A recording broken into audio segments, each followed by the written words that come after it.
प्यारे विद्यार्थियों, अभी तक हमने ध्वनि तरंग के संचरण और उसके विरलन और संपीड़न, श्रृंग, गर्त आदि के बारे में और अनुदैर्ध्य और अनुप्रस्थ तरंग के अंतर के बारे में पढ़ा। आज मैं आपको ध्वनि तरंग के अभिलक्षण बताऊंगी। ध्वनि तरंग के अभिलक्षण में सबसे पहले चीज़ आती है तरंग दैर्ध्य, यानी जिसे इंग्लिश में कहते हैं वेवलेंथ। आप ये चित्र को ध्यान से देखिए और इसमें आपको ये जो संपीड़न दिख रहा है, विरलन, यानी दो क्रमागत संपीड़न या विरलन है ना, या दो क्रमागत शिखरों के बीच की दूरी को तरंग दैर्ध्य या वेवलेंथ कहा जाता है। और इसे ग्रीक के वाई, उल्टा वाई देख रहे हैं आप, ये इसको उल्टा जो वाई है ऐसा इसका साइन रहता है और उसको लेमड़ा के द्वारा दर्शाया जाता है। दूसरी चीज़ आती है आवृत्ति या फ्रिक्वेंसी, यानी एकांक समय में होने वाली घटना की संख्या उस घटना की आवृत्ति या फ्रिक्वेंसी कहलाती है। जब ध्वनि तरंग किसी माध्यम से संचरित होती है तो माध्यम का घनत्व कहीं पे अधिकतम और कहीं पे न्यूनतम होता है। तो ये अधिकतम और न्यूनतम मान के बीच ही बदलता रहता है। घनत्व के अधिकतम मान से न्यून मान तक जो बदलाव आ रहा है या परिवर्तन आ रहा है और पुनः अधिकतम मान तक आने पर एक पूरा क्या करेगा, उस आवृत्ति को पूरा करता है वो उसको। और एकांक समय में जो ये दोलन हो रहा है, इन दोलनों की कुल संख्या जो होगी वो ध्वनि तरंग की आवृत्ति कहलाती है। जैसे कि हमने प्रति एकांक समय में अपने पास से गुजरने वाले संपीड़न और विरलनों की अगर संख्या की हमने गणना की तो हमें क्या प्राप्त हो जाएगा, ध्वनि तरंग की आवृत्ति प्राप्त हो जाएगी, हम उसे ज्ञात कर लेंगे। जिस प्रकार हमने बात की कि तरंग दैर्ध्य को लेमड़ा से प्रदर्शित किया जाता है, उसी प्रकार आवृत्ति को ग्रीक भाषा के न्यू से प्रदर्शित किया जाता है और इसे वी की जैसा स्मॉल वी की तरह होता है उसका चिन्ह, लेकिन उसे हम न्यू कहते हैं। कभी कभी आवृत्ति को जो है अंग्रेजी के फ्रिक्वेंसी कहते हैं, एफ से भी निरूपित किया जाता है और इसका जो एसआई मात्रक है वो हर्ट्ज है। आवृत्ति का एसआई मात्रक हर्ट्ज है।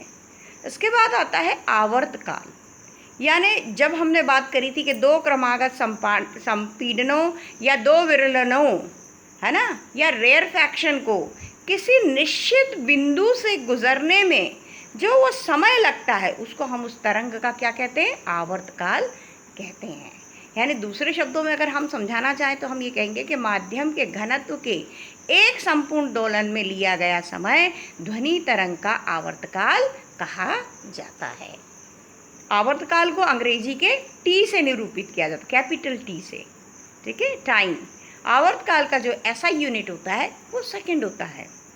अब आवृत्ति और आवर्तकाल में क्या संबंध होता है, जो आवृत्ति होगी वो उसके आवर्तकाल के क्रमानुपाती होती है 1/t, यानी v बराबर 1/t, ठीक है। उसके बाद आता है, मतलब हम अगर किसी चीज़ को देखें तो किसी माध्यम में मूल स्थिति के दोनों ओर अधिकतम विक्षोभ यानी डिस्टरबेंस को हम तरंग का क्या कहते हैं, आयाम कहते हैं। ये जो एम्पलीट्यूड आप देखेंगे, ये आयाम आपने एक एरो में देखा, डबल एरो में, तो उसको आयाम कहा जाता है और आयाम को अंग्रेजी के ए से निरूपित किया जाता है, कैपिटल ए से, ठीक है। अब बात आती है तारत्व, या जिसे हम कहते हैं पिच, मतलब ध्वनि का एक ऐसा विशिष्ट लक्षण जिसके कारण विभिन्न प्रकार की ध्वनि में विभेद किया जाता है। जैसे एक बांसुरी है और एक वायलिन है, दोनों से आवाज़ आ रही है तो हम बड़ी आसानी से पहचान जाते हैं कि भाई ये बांसुरी और ये वायलिन है। तो इसी पिच के कारण एक बच्चे और किसी बड़े व्यक्ति की आवाज़ में भी हम आसानी से विभेद कर लेते हैं, या एक पुरुष है और स्त्री है तो उसकी आवाज़ भी पहचान में आ जाती है कि किसका तारत्व अधिक है, जिसकी पतली आवाज़ होगी उसका तारत्व अधिक होगा, ठीक है। अब बात आती है किसी ध्वनि तरंग की आवृत्ति को, मतलब अभी हमने ये बात कही कि तारत्व किसे कहते हैं, यानी जब ध्वनि तरंग की जो आवृत्ति है, फ्रिक्वेंसी है, वो मस्तिष्क किस तरह अनुभव कर रहा है, क्या फील हो रहा है, उसे तारत्व कहते हैं। अधिक आवृत्ति की ध्वनि का तारत्व अधिक होगा और कम आवृत्ति की ध्वनि का तारत्व कम होगा। अब कई बार हम बात करते हैं कि ध्वनि की गुणता या टिम्बर या लय, हम बात करते हैं ना कि लय है, तो ध्वनि का ये एक ऐसा लक्षण है जो समान तारत्व और प्रबलता की दो ध्वनियों को एक साथ करने में सहायता प्रदान करता है। इसे इसका टिम्बर या लय, या हम कहेंगे कि ये ध्वनि की गुणता है, कहा जाता है। ठीक है। उसके बाद अगर हम बात करें तो हम देखते हैं कि ध्वनि अलग अलग प्रकार से निकलती है ना, यानी कि हर किसी ध्वनि का अलग अलग प्रकार होगा, तो उसे हम क्या कहेंगे, हम उसे ध्वनि की तीव्रता कहते हैं। यानी किसी एक पर्टिकुलर प्लेस में अगर हम देखें या किसी एकांक क्षेत्रफल से 1 सेकंड में जो ध्वनि ऊर्जा गुजर रही है उसे हम ध्वनि की इंटेंसिटी ऑफ साउंड या ध्वनि की तीव्रता कहते हैं। कभी कभी प्रबलता यानी लाउडनेस और तीव्रता शब्दों को मतलब एक दूसरे के पर्यायवाची के रूप में भी उपयोग किया जाता है, लेकिन अभी आप क्लियर हो जाएंगे कि प्रबलता एक अलग चीज़ है और तीव्रता अलग चीज़ है।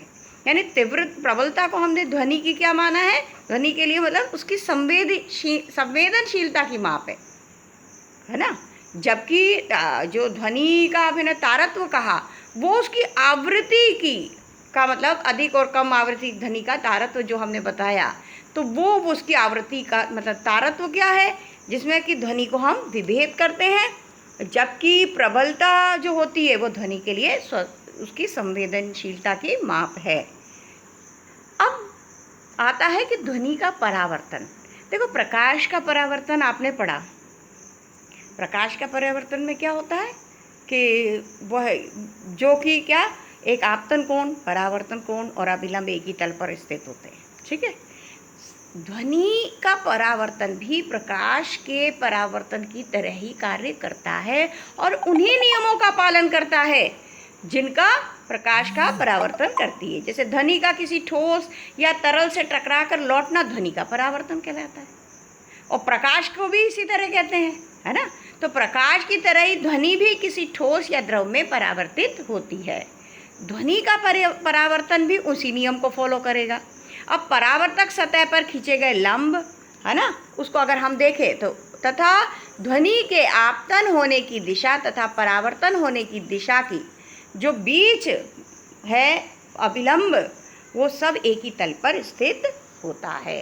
यानी परावर्तक सतह पर खींचे गए अभिलंब तथा ध्वनि के आपतन होने की दिशा और परावर्तन होने की दिशा के बीच बने कोण आपस में बराबर होते हैं। जैसा हम प्रकाश के परावर्तन में कहते हैं एंगल आई बराबर एंगल आर, और ये तीनों दिशाएं किस पे होती है, एक ही तल पर स्थित होती है। ध्वनि तरंगों के परावर्तन के लिए बड़े आकार के अवरोधक की आवश्यकता होती है। अब अवरोधक पालिश किया हो या फिर खुरदरा, कोई भी हो सकता है ना, इसके लिए ऐसा होता है। और अब आपने कभी कभी महसूस किया होगा कि कभी कहीं कहीं हमको ऐसा होता है कि हम आवाज़ किसी को पहाड़ी इलाके में जाए और जो दूर से आवाज़ दें तो हमारी आवाज़ ही उसको लौट के आ जाती है, जिसे हम उसे क्या कहते हैं, प्रतिध्वनि या इको कहते हैं। यानी हमारी आवाज़ को दोबारा हम सुन सके वो प्रतिध्वनि कहलाती है। मूल ध्वनि सुनाई देने के कुछ ही समय पश्चात किसी परावर्तक सतह से टकराकर लौटने के कारण उसी ध्वनि का पुनः सुनाई देना प्रतिध्वनि कहलाती है। या किसी आप ये देखिए, खुले कमरे में आपने आवाज़ दी, जहाँ खाली कमरा है तो उसमें भी आवाज़ लौटती है। या किसी बड़ी या ऊंची इमारत या पहाड़ पे चले जाओ, बड़े हॉल में ताली बजाई तो आप देखेंगे कुछ देर बाद ताली लौट के ही आ जाती है ना, वो सुनाई देती है।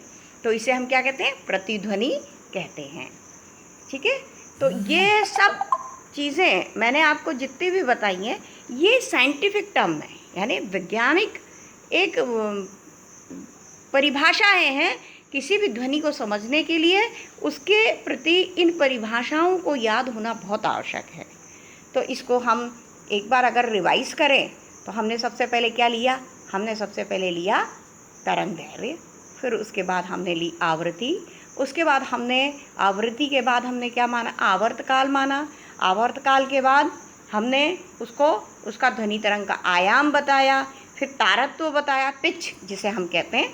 फिर तारत्व के बाद हमने बात करी ध्वनि की गुणता या टिम्बर या लय, फिर ध्वनि की तीव्रता और प्रबलता, ध्वनि का परावर्तन और उस साथ ही साथ हमने परावर्तन के साथ प्रतिध्वनि का आज अध्ययन करा।